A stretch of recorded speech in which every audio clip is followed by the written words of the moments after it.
Let me tell you a story about myself that really taught me that we need to detach from this dunya and all the things that come with it. You know, a couple months ago, right, this is just about 3 months maximum ago, where I had, collected money. I have saved up money, quite a bunch of money to buy a brand new phone, because I wanted a better camera for recording YouTube videos, etc. And also my phone was getting pretty old, and half of the screen didn't work anyways. So I decided to buy a brand new phone with it, right? It was an iPhone, and I spent quite a bit of money on it. When it finally did arrive, I was pretty happy.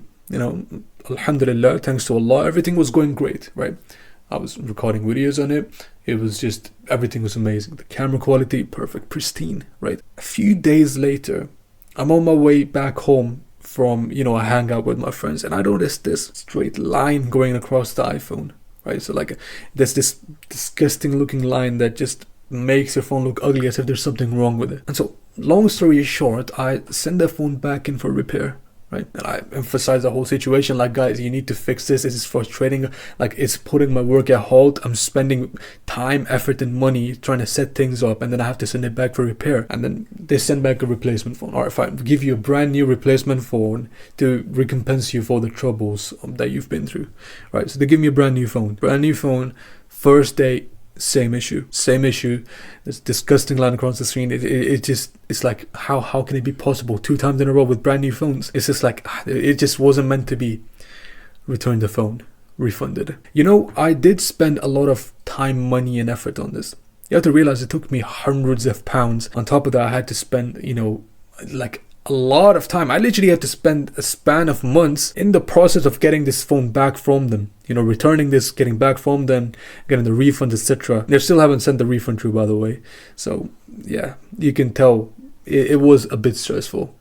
But what this taught me was, there's this saying, I don't know if some Islamic scholar said this in the past, but it's really profound. It says, what are you afraid of losing when nothing in this dunya, in this world, actually belongs to you? That's really profound. We are so detached, and obviously I'm talking about myself as well. I was, at least before this whole incident happened to me. I think that has taught me a lesson or two about detaching. But it's just that we put so much value into this worldly thing. Like, you just save up so much money to buy some worldly thing. You spend time, money, and effort on it. You detach to it, and then who knows whether the next day is not going to work. And then all of a sudden you're depressed, you're sad, you're like, why did this happen to me? It's just a whole bunch of mess. You just have to get comfortable with loss. Like the saying says, like, why are you so afraid of losing when nothing in this world really belongs to you? Like with your life as well. Why are you giving so much into this dunya when you could literally die tomorrow? Like, the only thing that will go with you into the next world, the hereafter, which is the next life, think about it, like that life never ends forever.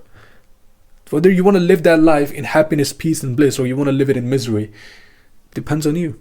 What have you saved up for the next life? I mean, you've saved up so much money to get this new phone, get this new car, etc. Tomorrow some idiot comes up and he crashes into your car. What are you going to do now? It's all down the drain, isn't it? But you must learn the skill of detachment. You must learn how to absolutely detach your emotions from worldly things, right? Think about the Sahaba, bro. Like, those men, a lot of them were extremely, extremely rich, but they gave away such huge, if not all. For example, in the case of Abu Bakr Siddiq radiallahu anh, he was a wealthy man, and he gave away everything he owned to help the Muslims, fi sabilillah, in the cause of Allah, for the sake of Allah. That's the level of detachment you have to have. Like, amazing, like these things, they help you make life more convenient and accessible for you, like more easy for you. It's great, like these things actually do make life easier, right? Like this new car, if it's faster, if it actually works much better than your old one, like obviously it will help you. Like this phone, for me, if it's a better camera, it's gonna make better quality videos. But at the end of the day, there's things that are much more important. For example, in YouTube, it's much more important to be consistent. It's much important to have skills that, people actually desire. Yeah, people actually need from you. Like, having that value within you is more important than, that extra megapixels of your camera that, you want to make that video with. There's things that are much more important. Now, those things you gotta work on, right? Whereas when it comes to these worldly things, bro, one day they're here, next day they're not. So detach yourself from them. And like Allah said in Surah Al-Hadid, وَمَا الْحَيَاةُ الدُّنْيَا إِلَّا مَتَاعُ الْغُرُورِ.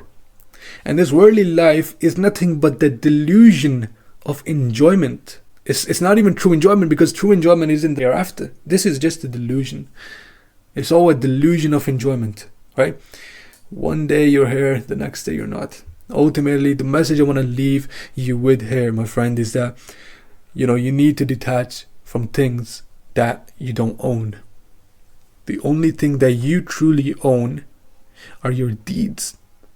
You own your deeds. You live up to your deeds, right? So work on them. Make them the best. Like, become the best man of morals, value, character. Because those things, you can actually use them to feed into the ultimate purpose for which Allah created us.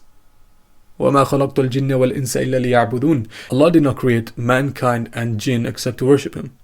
So that's the ultimate purpose. Work on that, right? Build on things, for example, your character, moral value, help people the way you can. For example, if this video provides any value to you, then that's helping me achieve my ultimate purpose, right? So that's the main thing for me. It's not the megapixels of my camera, right? So even though I did go through a lot of, stress, pain, effort, and all of that, trying to get this, high value phone refunded, returned, repaired, all of this stuff, at the end, what it really taught me is it wasn't meant to be. It took me so many months to just get this one thing that Allah just hadn't written it for me. One day I bought it, a few months later, I don't have it. You know what I mean? But at the end, I'm still here. If I'd spent that entire time just sulking over not having the phone and not providing content at all, if that was the case scenario, then that's the ultimate loss. That's where I've lost. Because all it comes down to at the end is you and your deeds. Detach from this dunya, bro, and focus on what actually matters. Becoming a man of value and accomplishing your true purpose, which is seeking the pleasure of Allah. Take care, bro. Ma'asalam.